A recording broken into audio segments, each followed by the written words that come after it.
बिस्मिल्लाहिर्रहमानिर्रहीम। अस्सलाम वालेकुम वरहमतुल्लाहि वबरकातुहू। मैं ज़ुबैर ख़ान हूँ और आप मेरा वीलॉग देख रहे हैं। क्या मौलाना का ज़मीर वाकई जाग गया है? आज के प्रोग्राम का ये मौजू है। 29 फरवरी 2024 के नताइज के मुताबिक मौलाना फजलुर रहमान को पशीन के इलाका से कौमी असम्बली के मेंबर के लिए कामयाब करार दिया गया था। 29 अप्रैल 2024 को उन्होंने कौमी असम्बली में आकर खिताब किया, जिसके चंद मुंदरजात आपकी खिदमत में इस प्रोग्राम में पेश किए जा रहे हैं। मौलाना मसूफ़ हर हुकूमत में मराआत और दीगर सहूलतों के मज़े लेते रहे हैं।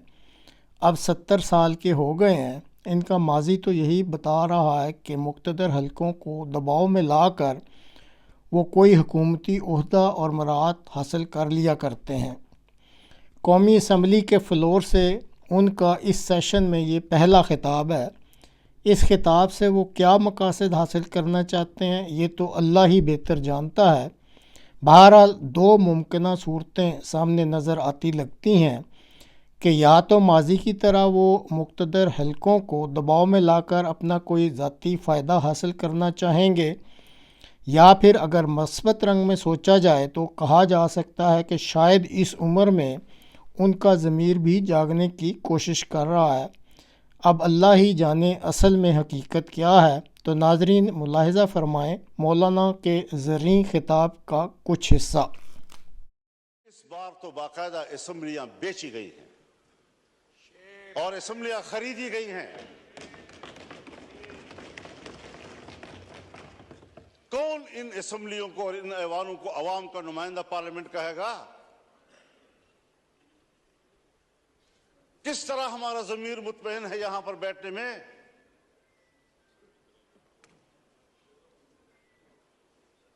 हारने वाले भी परेशान और जीतने वाले भी मुतमईन नहीं।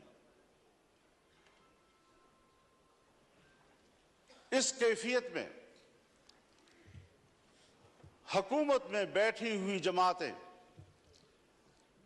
जो हमारे लिए मुहतरम भी हैं, हमारे हम सफर रहे हैं, हम उनके उन जद्दोजहद की कदर करते हैं, लेकिन उन्हीं की जमातों के अंदर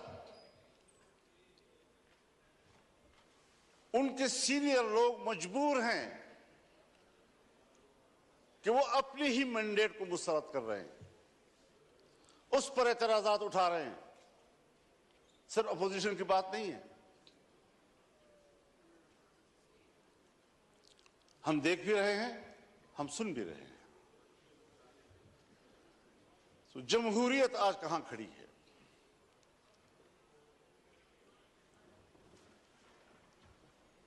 ये सिर्फ इसलिए हम यहां कमजोर बैठे हुए हैं कि हमने हर मरहले पर कंप्रोमाइज किया है। हमने अपने उसूल पे समझौते किए हैं, हमने अपनी जमहूरियत बेची है, हमने अपने हाथों से अपने आका बनाए हैं,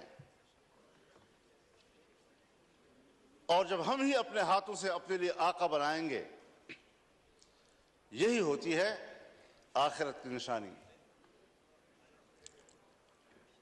जब रसूलुल्लाह सल्लल्लाहु अलैहि वसल्लम से हज़रत जिब्रील ने पूछा कि आप क़यामत की अलामात के बारे में बताएं, तो आपने पहली बात की अन तलिदल अमत रब्बतहा, कि माएँ अपने लिए मालिकाएं जनेंगी, यानी बेटियां मालिक बन जाएंगी और मां को नौकर और घर की मजदूर की तरह देखेंगी। इस मिसाल से आप खुद समझ लें कि जो आपके मातहत होने चाहिए थी, जो आपके हुक्म पर चलने चाहिए थे, वो आज हमारे आका और उनके हुक्म पर हम चल रहे हैं। हम कानून साजी का भी इख्तियार नहीं रखते, हम अपनी मर्जी से कानून भी नहीं बना सकते। इस पार्लियामेंट की रुकनीत पर हम फख्र करते हैं और हम समझते हैं वीवीआईपी बन गए।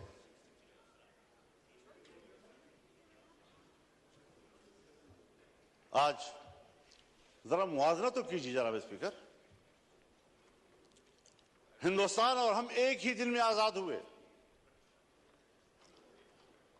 15 अगस्त 1947 को सुबह 8 बजे दिल्ली में लॉर्ड माउंटबेटन ने इंडिया के गवर्नर जनरल का हल्फ उठाया और कराची में कायद आज़म मोहम्मद अली जिन्नाह ने हल्फ उठाया। एक ही दिन हम आजाद हुए। आज वो दुनिया की सुपर ताकत बनने के ख्वाब देख रहा है और हम दिवालियापन से बचने के लिए भीख मांग रहे हैं कि डिफॉल्ट न हो जाए हम लोग। ये किसके हाथों, कौन जिम्मेदार है उसका? घूमते फिरते फिर आएगी बात, सियासतदान जिम्मेदार है, हुकूमत नाकाम है। दीवार के पीछे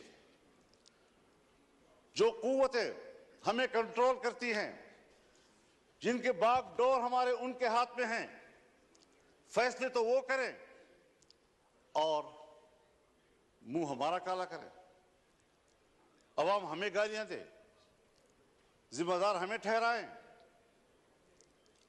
ये कौन सी सियासत है?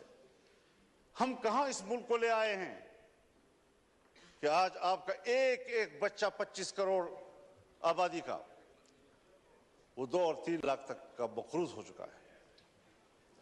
खुश होते हैं IMF ने नया किस्त जारी कर दिया। नया किस्त 1 लाख 1.5 लाख का करोड़ 1 अरब 1.5 अरब का होता है, लेकिन आपको कर्जे कितने देने हैं? अपनी पैदावार किधर है हमारी? अपनी सलाहियत किधर है हमारी? हमने मुल्क को जुमूद का शिकार बना दिया है और कौमें जब जुमूद का शिकार होती हैं तो फिर वो गिरती हैं, वो तरक्की नहीं कर सकती। फिर जरा हिसाब लगाएं। जिस हिंदू को हम सारे अलकाब देते हैं, सारे बुरे अलकाब उनके, सारे अच्छे अलकाब हमारे, लेकिन नतीजे के लिहाज से कारकर्दगी की बुनियाद पर जरा उसका भी तजिया कर ले, अपना भी तजिया कर ले। घर में बैठे हुए हैं हम लोग, हम अवश्य से बात कर रहे हैं, क्यों एक दूसरे से बात छुपा रहे हैं? लेकिन बहुत से लोग हैं जो जमहूरियत की बात तो करते हैं, मजहब की बात भला ना करें, जमहूरियत की बात तो करते हैं। तो हम सब मिलकर सोचें जरा कि जमहूरियत किधर है हमारी?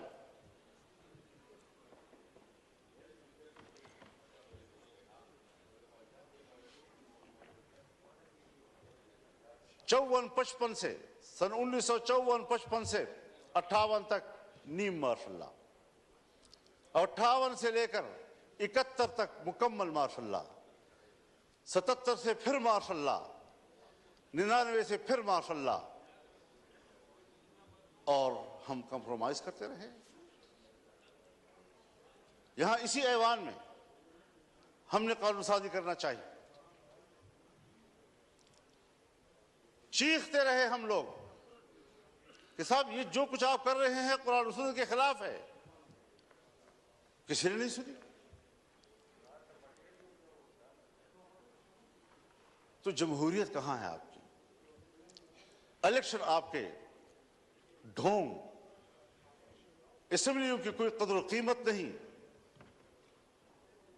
असेंबलियों में आने वाला अपने आप को मुआज़्ज़ज़ समझता है, अवाम का नुमाइंदा है। आपके कागजात में उसका जो प्रोटोकॉल है वो VVIP का है, उसके बरात होते हैं, लेकिन क्या हमारा ज़मीर भी मुतमईन है इस बात पर? वस्तफ्ति नफ्सक, अपने ज़मीर से पूछ लो पहले, क्या वाकई हम मुतमईन हैं इन नताइज से? मईशत की क्या सूरत हाल रखती है? कर्जों पे हम जिंदगी गुजार रहे हैं।